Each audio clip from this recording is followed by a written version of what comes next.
if anyone comes in. But anyway, what it do, what it is, welcome back. It's been so long since I've done that, I don't even know what to say. But yeah, I'm on live. I want to try this for the first time. Sorry I've been away for so long, but your boy has been trying to just figure out a few things. A few things have changed in life. So this is my work truck. Yeah, so I got a promotion at work.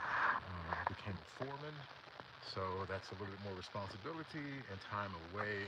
So yeah, it's one of those things where I didn't expect that to happen, but it happened. But another thing is going down here. Crystal, I need to get rid of her. I don't need her anymore because since I have the work truck here, there's no need for this work car. So what I'm doing now is I am trying to prep the car to get it sold. A few things that I've done to it. Of course, you see it's lowered. Put suspension on it. Put these oversteer wheels on it. Of course, it needs to be cleaned up or whatever, but that's nor here nor there. Intake, which I got off of eBay. So it's like a cheap eBay intake, but it does what it's supposed to. I replaced the coil packs, and I'll show you all of that. Um, Not right now, but I'll show you all of that. But replaced the coil packs. I replaced the spark plugs, the valve cover gasket, um, emit PCV. I had to go through two sets of O2 sensors because I bought those the last time I talked to you. I had those eBay O2 sensors. Well, one of them worked, and that was the downstream sensor. But the upstream sensor didn't work. Kept getting the code, kept getting the check engine light. So I had to keep essentially. Um, well, I'm on live on YouTube. Can you say hi? Hi. So yeah, I got the daughter in the car with me. We're gonna drive Crystal around. Basically, I need to get her emissions ready since I had to clear all of the codes. I was getting the P130 code, which is a sensor issue with the O2 sensor. But like I said, what was going on? It was just a cheap ass eBay sensor that just didn't work. So I had to wind up going with a Bosch. I got that from Euro Tuning. It came in, I installed it, uh, and now I'm just trying to drive the car around to get it emissions ready so I can get it emissions, get some license plates on it, so when someone comes to buy this damn thing, it will be legal and they will see that the car can be emissions in their name. It does. Hey, can you turn it on for a second, please? It does have. You hear that 1.8 fire up? It is the non-sexiest sound ever, but little do you know, the 1.8 is kind of a powerhouse motor. People don't really know that. Small displacement motor, but guys are actually building these things. You can get a set of forged connecting rods for this car for right around what, $400 or something like that from Integrated Engineering. I mean, you can build these things to easily handle 500 to 600 wheel horsepower. So, yeah, man, that's crazy. But yeah, I need to get rid of Crystal. So this is gonna be a project car for you if you want, and it's halfway there. Like, it's halfway there. Um, in regards to, I can't even say it's halfway there. It's probably a quarter of the way there because you still gonna have to do a few things. Uh, Windshields cracked, interior shit. Um, but this was my work car. It wasn't my project car, to say the least. But it's my work car, and I need to get rid of it. What's up to whoever joined? What up with you? Appreciate you rocking with me. Like I said, it's been a while since I've actually been on here, and um, I've never done live. So I just kind of wanted to try my hand at doing a live. But I also wanted to talk about a few other things with Seven. Uh, I don't know if any of you guys are familiar with the 4OT platform, but there is something that's brewing that is really, really, really beneficial for the 4.0T platform. And it's in the way of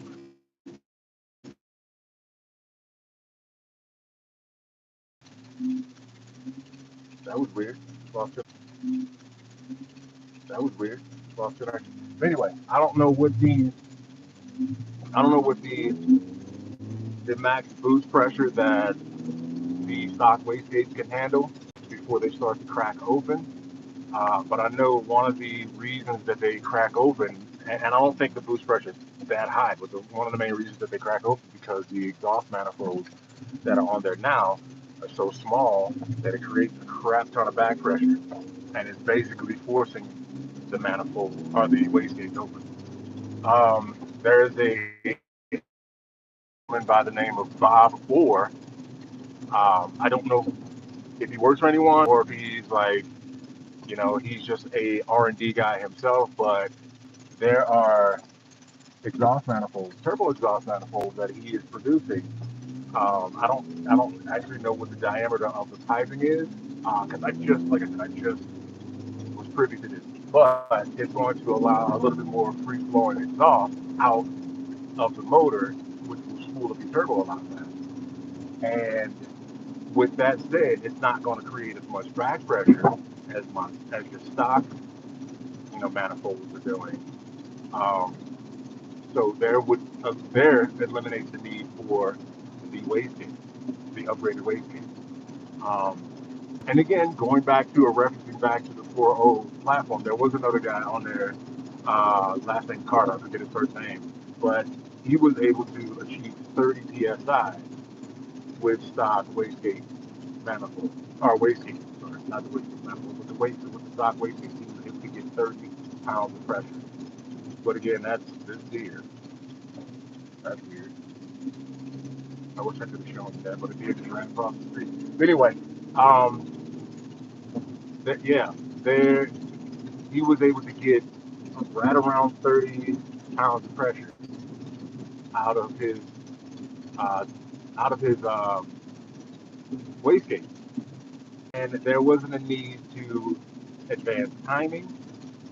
A lot of the tunes out there that are running are advancing timing to damn near a dangerous level. Um, I was privy, and I'm not gonna say where I get this information or I got this information from, because again, that always creates a shitstorm, and that's not what I'm here to do. But I was hearing, some tunes out there are advancing timing almost 29 degrees. It's well beyond the safe limit for the 4.0 motors. You're literally asking to blow your motor, and that's not something that I want to do because I don't have $9,000, and that's probably on a motor that is still relatively high in miles. A brand new short block, a long block will probably run you upwards of 10, 12, $13,000. I don't have that kind of money laying around to try to replace, my motor. So I definitely want to make sure that I'm doing things that's going to give me, reliability, longevity, but also give me the performance that I'm looking for. So with that said, I'm trying to figure out a way to get with Bob and get those turbo exhaust manifolds because I honestly think that is the better way, the safest way to get the added horsepower, but also maintain reliability on your motor, especially when you start getting up in miles. A lot of the 4.0s right now are really up there in miles. Like I'm at 95,000 or 94,000 miles on my car, and you don't want to. I mean, you don't want to be throwing the kitchen sink at it and blow the motor up, man. That's just not what I want to do.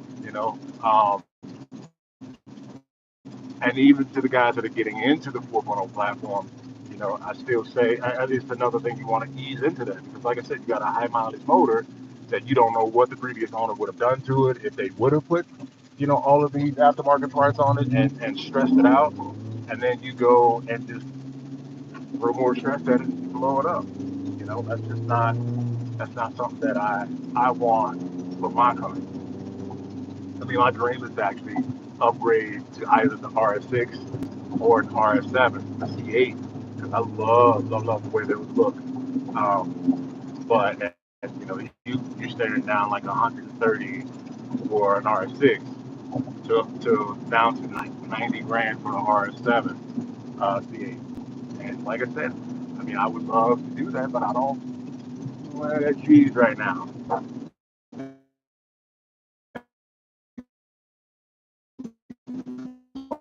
I can't put it live totally on YouTube right now. Now I'm working, so YouTube. But anyway, yeah.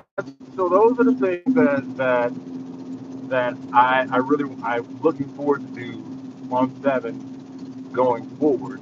Also, I want to change up the wheel color. I'll keep that a little bit of a secret, but I want to change up the wheel color on my wheels. I tend to do that a lot. I mean, I did that with my WRX. I changed the wheel color on there twice. Went from black to a bronze, from bronze to anodized blue.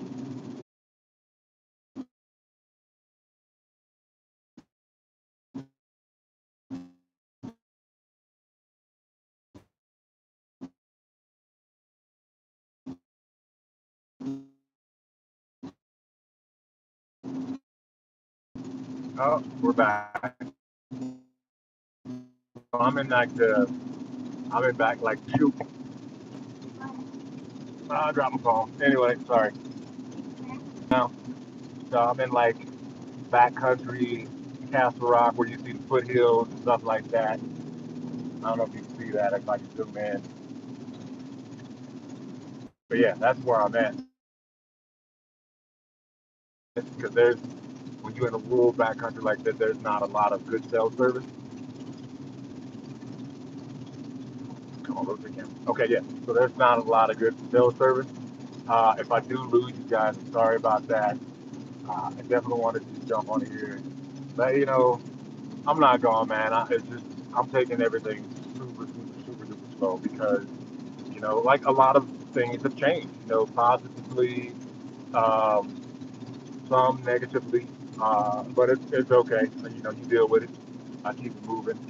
But I'm still here, man. I still want to bring you guys community. I still want to that community out as far as different mods, what you want to do, whatever route you want to go. Your build is your build. Don't let anyone else tell you that you're crazy or you're stupid. You do what you see fit. Um,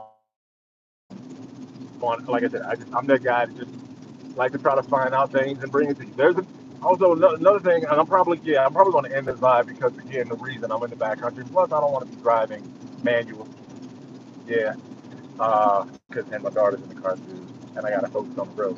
But Beatrice has a new system that's a little smaller. I know they geared that towards the. I assume that they geared a little